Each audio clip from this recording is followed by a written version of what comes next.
Good morning. It is Wednesday, July 24th. Today feels like the tale of two earnings reports. We're talking about GM's earning report, Tesla's earning report, and something about cookies. What kind of cookies? You'll have to wait until the third story to know the answer to that. Yeah. This is like the day that all the marketers rejoiced, you know? And I'm here. So you for just it. gave a hint. Yeah. I mean, unless all the marketers just love peanut butter cookies. They do love peanut butter. I mean, look.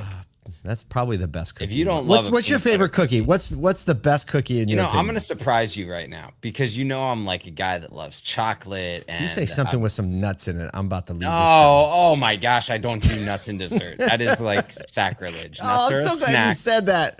Nuts I didn't are a know that snack, about not a you, but dessert. I do now, and that's just another point of similarity we have. What? No, you can't. Like nuts in Nathan's dessert. Like, don't why do you say want to like snickerdoodle?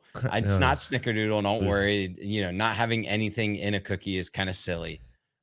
But I'm telling you, you give me a nice, soft, like really right oatmeal raisin cookie, you're going to see me have 5 of those things right now. I mean, but a raisin is just like the next step down from having a nut in a cookie. Yeah, but a raisin is still definitely sweet. Okay, yeah, I get. I don't like anything with like particulates in ice cream. Like if I all of a sudden have to go from like chewing one way to chewing a different way, I'm out. I'm out. The only exception would probably be frequency changes. Oatmeal chocolate chip. All right. Oatmeal chocolate chip's a good one. Thanks, Doug, for that one. Dean Mitchell, Trader Joe ginger cookies. Ginger cookies in the right time of year, I think, are fantastic. The right time of year, the right stuff next to it. All of that. Doug says raisins is why we have trust issues. Exactly. Exactly. I'm going peanut butter. I'm going a great peanut butter cookie. Is amazing. With the little hash on the top. Yeah, right? You gotta have the hash. I'm like, dude, I'm just like I like my simple foods. I'm just boring. Mary, my wife, really broadened my palate. Like plain steak, plain pizza. I like cookies like nothing in them. Chocolate ice cream, like give it to me. That's too good. We should get into a show, I feel like it is a show. We've got more comments on the cookies. I mean, it's just the state of the internet, right? Give the people what they want, Paul. Okay, so we do have, switching gears here, we do have a webinar coming up on the 7th. Jennifer's laughing at the conversation. I know, it's making us laugh too. Next week. Is it next week? No, 2 weeks. 2 weeks from today. 2 weeks from today, August 7th, we are having our next ASOTU Edge webinar. We're actually talking about rebranding the webinars to just calling them quick shot webinars, because apparently Kyle's like, that's all you ever called them, is a quick shot webinar, which they are. They're so much fun. 20, 25 minutes where we get in, get out, have some fun, talk about a meaningful topic, bring on some experts, let you know what dealers are dealing with, what they're thinking. This one is featuring our friend Jim Ganther from Mosaic, talking about what's up with the cars rule. It's been kind of quiet in the background, but it has been churning and burning. So it's about that time when we start paying attention to it again, because it's going to surface. And when it does, we need to be ready. You can go to asotu.com, scroll up just a little bit, or maybe it's above the fold, and just click register so you can join us. It's live. We take questions. We have fun. And then we get out of there so you can get back to your day. All right, let's talk about some news.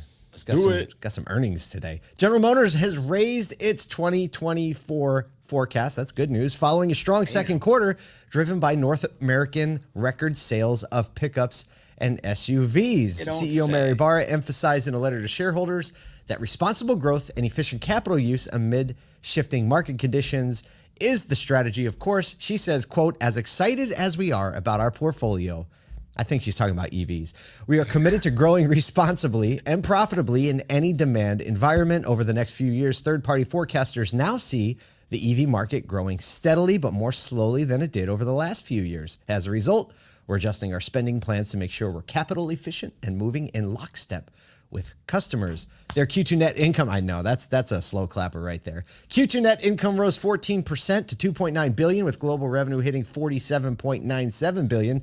North American profit is up almost 40%, setting a new record at $4.4 billion.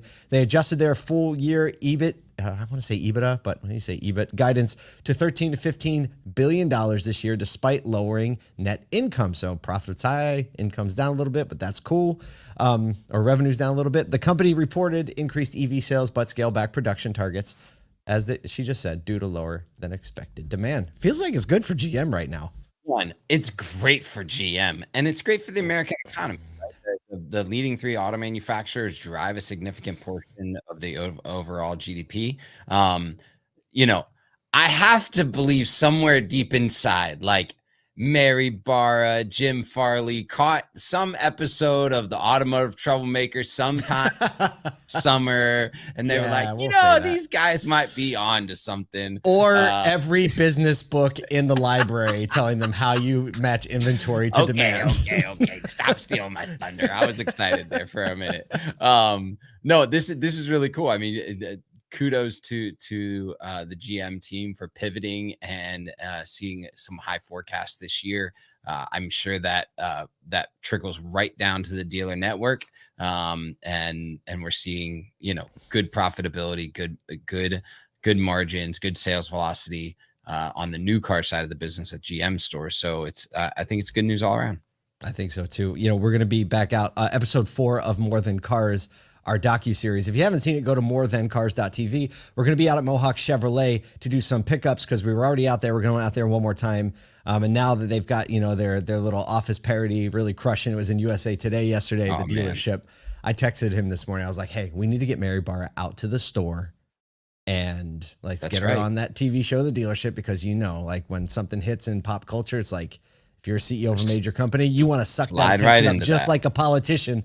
And then, we might happen to interview her. We'll see what happens.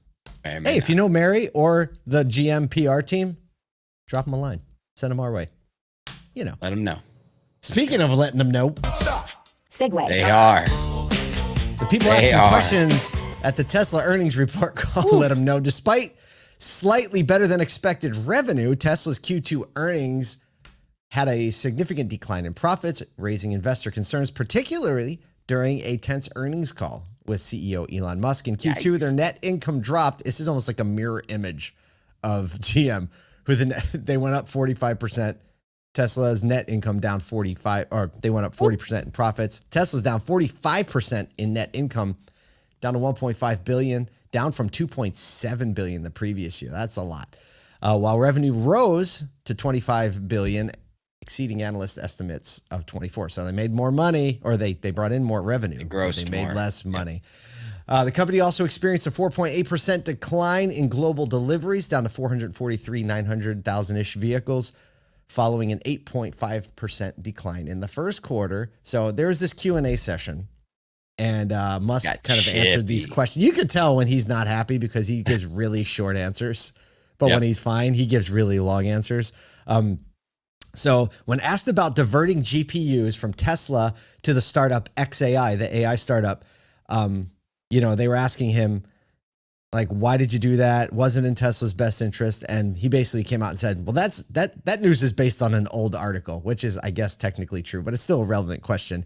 He assured everyone that the diversion of GPUs to XAI was in Tesla's interest, not detrimental to the company. And then he was pressed on their declining revenue from auto sales and continued delays of the robotaxi project.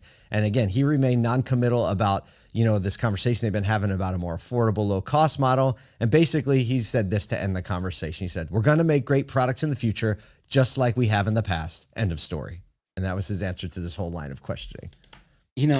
Look, you can't see so much continued just to the moon growth, right? Like you watch companies like Facebook and like Google and Apple have these like little dips, right? You have dips in product roadmap or, cycles in R&D. You're going to see this and maybe consumer demand. It's a weird place for Tesla to be in because they've been up and to the right for so long at this point. I also still contend that Tesla's a data company, right? That not just Tesla, but all of everything that Elon is doing is a data company. And so, I would not be surprised if they are diverting GPUs to XAI in order to create a more robust AI. Absolutely.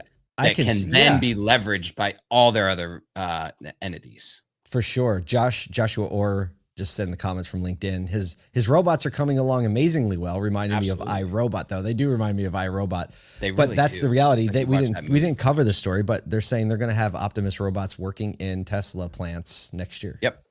Right. And they will. It's Elon Musk's next year. So what does that actually mean? I don't know. But I mean, I think it'll be next year based on what I've seen. Right. Yeah, based on what I've seen. So I think you're right on the money, though, Kyle. Just like you can't go up into the right forever. And yeah, they got a lot of. He's got a couple irons in the fire. Right? He's trying to do a few things. He's trying to do a few things. I'm trying to. What's the segue to the cookie irons part? In the fire. I don't know. Yeah, irons and cookies. It's not really. All right, let's just talk about cookies. Let's talk about cookies. This is crazy. A couple days ago, I think the collective sigh of marketers happened as Google announced they no longer intend to remove third-party cookies from Chrome, a major shift in its 2020 announcement. The company will retain third-party cookies, focusing on enhancing user choice instead. Cookies are an important part of the $180 billion ad tech industry, allowing advertisers to track users and target ads effectively, particularly on one of the major providers, which is themselves Google. The original cookie deprecation date was supposed to be in 2022, then has been pushed back several times. Their alternative, Privacy Sandbox, is aimed to preserve ad mechanisms while protecting privacy, but it had a rocky rollout. So basically they were saying, hey, look, we're going to do this Privacy Sandbox thing. It's going to basically be a clean data room and all this consumer interaction, so you're not tracking real users. So Anthony Chavez, VP of Privacy Sandbox, said, instead of deprecating third-party cookies, we would introduce a new experience in Chrome that lets people make an informed choice that applies across their web browsing and then be able to adjust that choice at any time. Early reports indicate significant revenue losses, up to 60% for publishers without cookies. Though Google claims its tests show a 20% drop for ad manager publishers. So lots of still rocky stuff to go and figure out, like, who owns the data, who's tracking you, when do you get tracked, how do you determine or tell when to track or not. A very different system than what Apple has in place, but still a massive win, at least, short term for marketers. So let me ask you this. If there's selection criteria, if you can be like, I can self-select the level of tracking, what percentage of people do you think actually are like, I don't want any of that, realistically? And then they're like, go totally cookieless, like reject cookies. I would say that before the narrative of like, did you know that people are tracking you, and Apple's narrative of like, use Safari so that you're not tracked. From an education point, you're probably like 5 to 10% of users. My feeling is that that's grown significally. What that number is, I couldn't 20, guess, 30%, maybe 20, 30% really care about like not being tracked across apps by specifically third-party scripts and cookies. Meaning that you'll still have 70% of the tracking data, which is still quite a bit because cookies are still in play. You would have 70% of the tracking data in Google Chrome, which is still not the leading web delivery mechanism for browsers. So what is the percentage of Chrome versus what, Safari? Safari, because of Safari Mobile, it significantly outpaces Chrome. We've been dealing with Safari Mobile since 2017, right? As marketers, people, absolutely, but the narratives haven't really started until Google made the big announcement in 2020. And so that's when everyone started freaking out. But really, from just a general tracking perspective, we've been missing data since 2017 on users. Oh, it's pretty wild. Just think of all the conversations, topics, freakouts that happened over this. And now they're like, only a little bit. It's wild. I know. Hey, everybody's got to pivot. Business is hard, people. If you didn't notice, you got to GM's pivoting. You got to move. But the one strategy that always works, is making sure you take care of your people. We'll see you here tomorrow.